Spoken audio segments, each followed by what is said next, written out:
Welcome back to the Fixed Ops Roundtable. I'm Sarah Vantine here with Liza Borches, and today we have an incredible conversation scheduled for us. Liza is the president and CEO of Carter Myers Automotive. Liza, thank you for being part of the roundtable. Always. It is always a pleasure to be on and to watch the entire event. Well, Liza, you are such a incredible inspiration for our industry, and there's a lot of conversation that's been happening. But first, before we jump into our questions, I know our audience is familiar with you, but for those of you who may not know about Carter Myers Automotive, could you share with us a little bit about you and your company? Sure. We are based in Charlottesville, Virginia. We have 24 dealerships around Virginia, West Virginia, North Carolina, and soon opening our fifth Honda store in Maryland. Hopefully it'll be within the next year. It's just been a long project. We are a 100-year-old company. I have the honor and privilege of being the fourth generation of my family to run the organization and lead the organization. And I think one other unique thing about us is that we are an ESOP. We are both employee and family owned, and always looking to learn. Well, Liza, Carter Myers Automotive is such a beacon for our industry, both in processes and in best practices. One of the conversations that we've been having a lot in the industry of late has been around trust and really what customers can expect in that trust process. And there's been some things headlining in the news recently that have given customers some pause. But I'd love to hear from you. How have you been enabling, that transparency and trust in the customer conversations that you're having? Well, let's just throw out the word tariff. Let's just put it out there because I think we are in a unique moment right now where trust is needed more than ever. I was telling our team this morning that we are sitting in the middle of what I'm calling the tariff tornado, and we need to be the calm at the center of the storm. Our customers are confused. There's a lot of chaos out there in the media. They don't know if there's a 25% tariff on every single car sitting on our lot today versus are we going to have parts to fix their car tomorrow at a reasonable price. And so right now, our communication to our customers, our clarity and our transparency in the situation to help them make really good decisions around their transportation needs is needed more than ever. And so, while some groups and in our industry, unfortunately, I think have been using the word tariffs to create some fear and urgency, get in now before the tariffs hit, that's probably not going to create that long-term trust that we are all after. I also think some of our manufacturers who have instructed us not to use the word tariffs in any advertising or on our websites, I'm concerned about that. I think they're requiring us not to use the word tariffs because they think we're going to use it in the wrong way, that we're going to be using it to create this fear and this urgency. But if we don't talk about it, it's like we're not talking about the elephant in the room. We don't want it to take us off course. This is not a tariff tornado that's going to knock us around, but we do need to acknowledge that it's here and make sure our customers know that we can be that trusted resource as we learn more about what's going to be happening on tariffs on new cars, how it might affect the used car market, how it's going to affect parts coming into our service departments. Well, and Liza, I love what you said about being at the calm, at the center of that tariff tornado. And you touched on a piece I think that was really important in that conversation too, which was around that employee trust. And, with employees specifically, you're getting that information from the OEM or even, the dealer principal as well, that in some organizations can be, a little bit concerning because they aren't getting maybe the right information. So how do you really bridge this unique time in our industry with the employees? We actually said to our team the same thing, that at CMA, we want to be the calm in the center of a potential storm if they have questions and concerns about what's happening in the environment, their bills, if things are getting more expensive for them. So I think that same philosophy goes for both customers and for associates.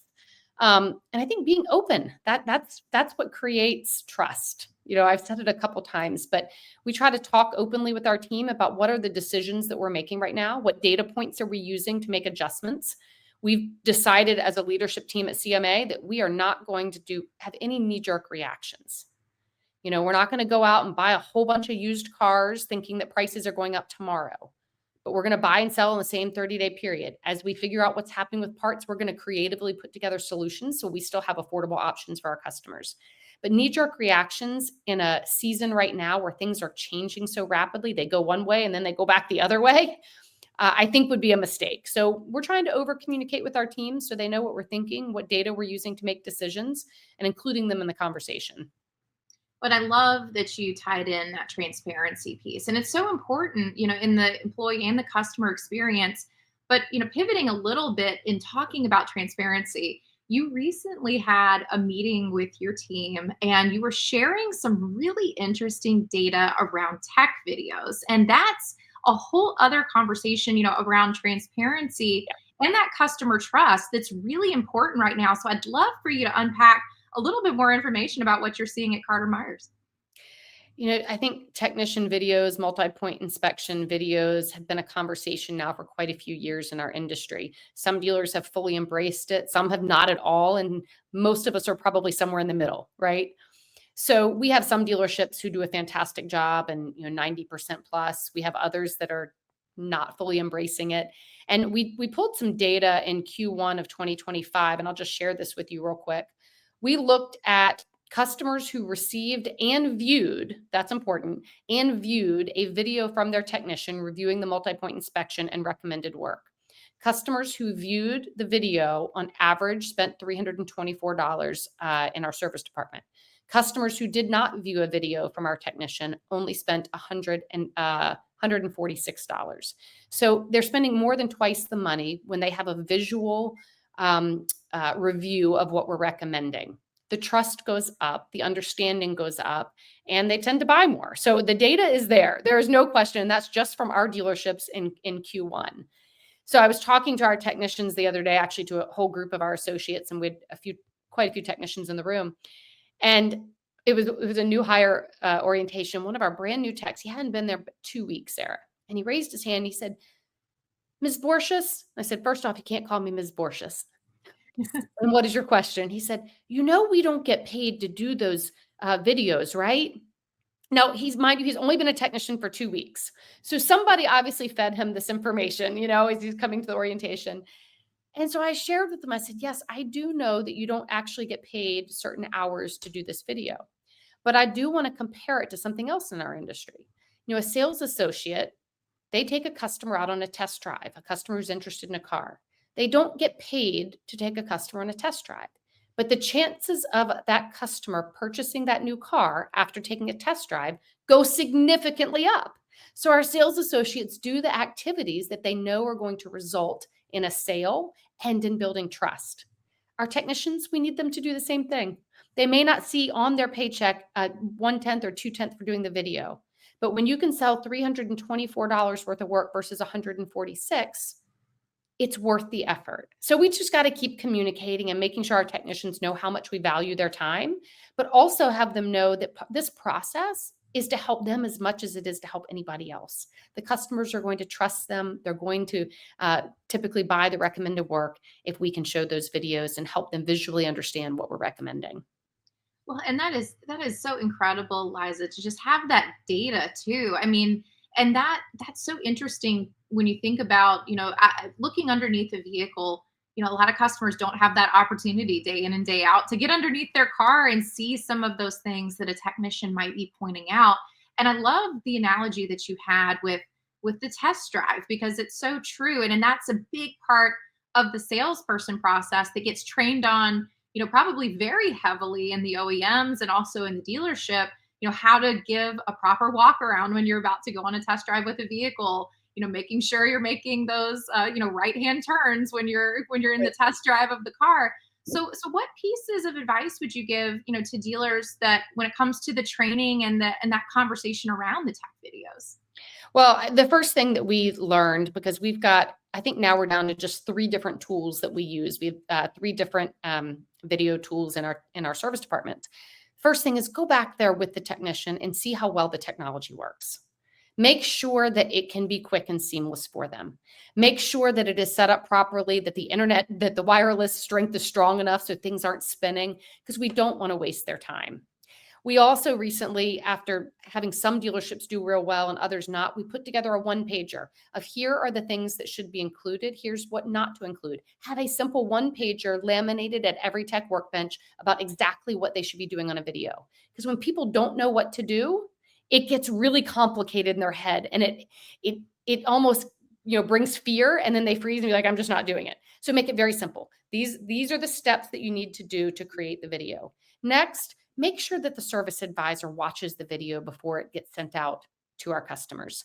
There can be mix-ups, and the wrong video might be going to the wrong customer, or maybe the technician didn't realize how loud that air gun was in the background as they were doing the video. And there are things that can happen. So we don't want to ever put our technicians in bad light by accident. So give them a one-pager, make sure the technology works, watch the video before it goes out. And the worst thing we can do is have our technicians create these videos and then not send them and not make sure our customers know the value of them. Then we've really wasted their time.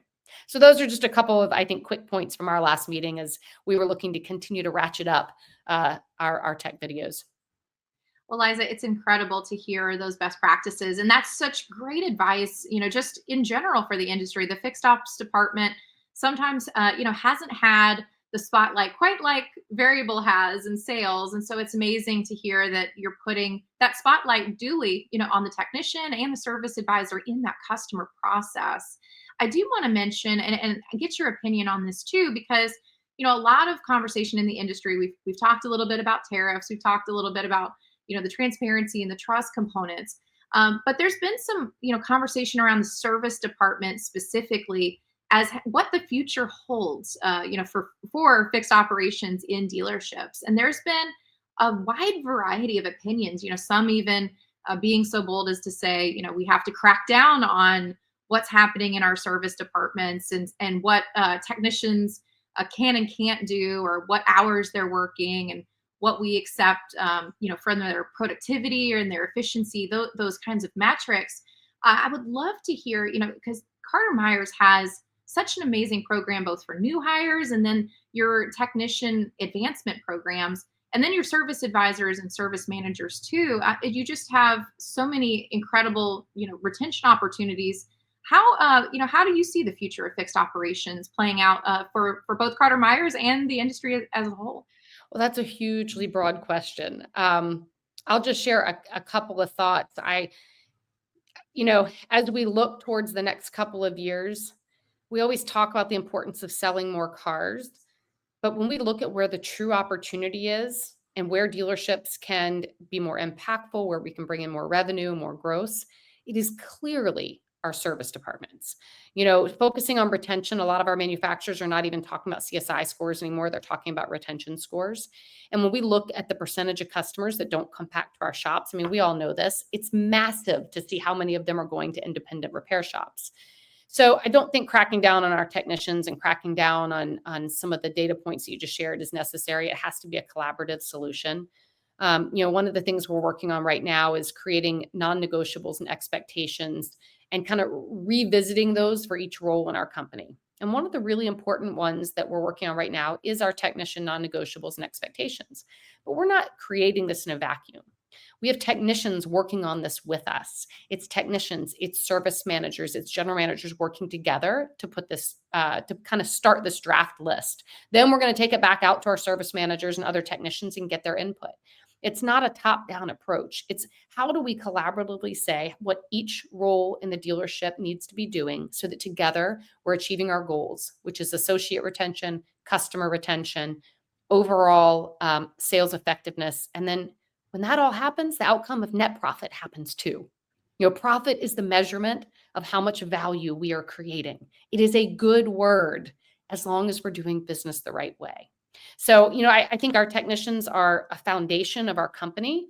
We talk often about the future of technicians and that we have a gap between our master high-level experienced technicians and the significant number of apprentices we have, but it's those in the middle of their career is where we have a pretty big gap. So I think the worst thing that we could do is look at our technicians negatively in any way, shape, or form. We need to embrace them. We need their help. They are our future. And we need them to love what they do because they're telling the next generation whether this is a good career path or not. Now, it is important though, and the last thing I'll mention is it has to be a win-win. It can't be that the technicians are winning and the service department and the dealership is not. And it can't be vice versa. One of our core values at CMA, our core value number 2 is everyone wins. We have to be creating solutions where the technician is winning, the customer is winning, the service department and the dealership are winning, and we all win, the community wins. I love that, Liza. And one other piece that you touched on within that I think is a really interesting point that I'd love to get more perspective from you on. You talked about how you have those entry level techs, and then you have these master technicians, and then that space in between where technicians are learning, they're getting exposed to so many different components, they're learning where they may go in the industry or in this business. And that's a very competitive conversation, but that conversation starts before they're ever hired. And so that's one of the challenges I think that we've seen in the industry at large has been, where do I find employees that first of all are going to be able to speak to customers about the ever-changing technology that exists in their vehicles today, and then also have that appetite to keep evolving and learning. But you have a really unique opportunity that you present to individuals in your community and at large to recruit talent like this. I just would love to get your perspectives on what's worked for you in getting this next generation of future technicians and future service advisors to consider a career in automotive. Well, our secret weapon is Beth Lucchese, who is our talent acquisition specialist. In fact, I think she has a new title now. The word community is in it. And she's amazing. And we created this position 4 years ago, I think it was. I don't know the exact date. But all Beth does all day, every day, is she spends time out in elementary schools, middle schools, high schools, technical schools, community colleges, sharing our story, sharing our industry story, and creating enthusiasm and energy around the career path of being a technician. She sets up parent nights in our dealerships. She has signing ceremonies at a lot of these schools. And if you have ever met Beth, you would want to become a technician too. So she is our secret weapon as far as encouraging a lot of the younger students to be able to join the technician career path, and specifically at CMA. But outside of that, one of the things that we look at as a retention tool, and this part of our company about being an ESOP. Right now, we're in the month where we are doing owners meetings, and we invite all of our associates to come to a meeting. We do 2 weeks of meetings, meeting with every single person in the company, announcing our stock price. And just this morning, I was looking at a couple of technicians who've been with us a very long time, who made more money this past year in our ESOP than they made in their paycheck. So let's say I'm just going to make up a number. Let's say they made $150,000 last year as a technician, and they made another $180,000 in their ESOP. That's a pretty darn good retention tool. So we do want to make sure our younger technicians, especially at CMA, can see what it means to stay with an organization for a long time. Not only are they going to grow and be trained and be able to be very efficient in their job, but we also want to make sure, whether you're an ESOP or not, that we have the right benefits package that is going to create a long-term career for them with our company. Because the worst thing we can do is be training technicians and having them leave and head somewhere else for $1 an hour. And that is so true, Liza. And I want to come back to what you mentioned as your core values of the company, because that is one of the most amazing pieces. And Beth does an amazing job of articulating the Carter Myers Automotive story and how those core values really just expand to all positions within the company. But there's a lot of dealerships that are listening today that maybe haven't had the dealership quite as long as y'all have had it around, and also are just maybe getting started on trying to figure out how to build a successful brand, both in their in their dealership ownership, and also within the community. So I would love to hear from you. How do you integrate your mission with Carter Myers Automotive and customer expectations, and then how does a dealer really look at getting started in building that brand? Gosh, that is a great question and not an easy one to solve. But the number one thing that I would say is to listen. As we've always had the brand of ownership since 1979. That's when we started our ESOP. But we didn't always maximize that or communicate it or talk about what it meant. And really in 2010 is when we started diving in and asking our associates what it means to be a part of CMA and what it means to be an owner in our company. We then took it out to customers and we did customer focus groups and small groups. These were informal. I did not pay anybody external to do this. We just created some informal focus groups and talked about what it means to doing business with our company, because we can come up with core values. We can write them on a wall. We can say, well, I think this is who our company is. But if it's not who our customers and our associates say we are, then it's just made up words on a wall. And so if you walk around our dealerships, you won't see our core values, in stickers up in our conference room. I tell our team it's most important for me to see them living in our actions, in our words, and how we connect with each other and with our customers. And you have to go through this process every so often, because even over 100 years, I think our core values have adjusted. I wouldn't say they have transformed. I think who we are today is still reminiscent of who we were 100 years ago. But life changes and things evolve. So it was 6 years ago that I met with a leadership coach, a life coach, to talk through who we are at CMA. And I shared our entire story. I shared everything about our company for like 2.5 hours. And that's where we came up with our mission of moving lives forward. Because she looked at me after 2 hours and she said, Liza, you're a car company and you only used the word car like 3 times in 2.5 hours. And so that's where Moving Lives Forward was born. And she's like, that's what you've been doing for 95 years at this point. And we just didn't have the language to talk about it. And so one of the most important things I think in communicating your story is doing a lot of listening and then figuring out how you create a common language across your whole team. It's got to be simple, it's got to be real, and it's got to be authentic. And once you create that common language, then it's really easy to share your story with customers and with potential associates. Even down to when we respond to our reviews. I don't know how many we got last week, let's say, but one of our goals is to respond to every customer review on Google, Facebook, Yelp, whatever, within 24 hours. And using that moment to tell our story. So let's say someone wrote a review and they said, Sarah was so great to work with as our advisor. We love it. We only come to Colonial Honda because of Sarah. The response would be, we're so glad you had a great experience. As you might know, Sarah's one of our employee owners at CMA. Because she's an owner, she's going to just care a little bit more than maybe other places where you would choose to do business. Thank you so much for loving Sarah. She's going to be with you throughout your transportation journey. So finding those opportunities to tell your story when it's free and it's reinforcing who you are to your customers. We look for all of those little opportunities.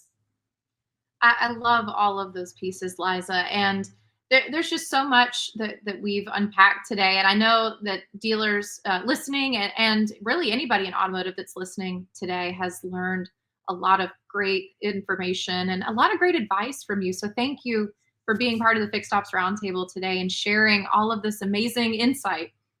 Well, it is always exciting to be here. I would look forward to connecting with anybody who is listening and with us virtually today. Please look me up on LinkedIn or Facebook or Instagram and let's connect, because having like hearts and like minds in this industry is what makes it super fun. Absolutely, Liza. And everyone, Liza Borches here with us today at the Fixed Ops Roundtable. On behalf of Ted Ings and I, we look forward to having Liza back on future segments. And Liza, I can't wait to hear more intel and more information as this year continues to progress. Everyone, stay tuned. We have more segments coming up next at the Fixed Ops Roundtable.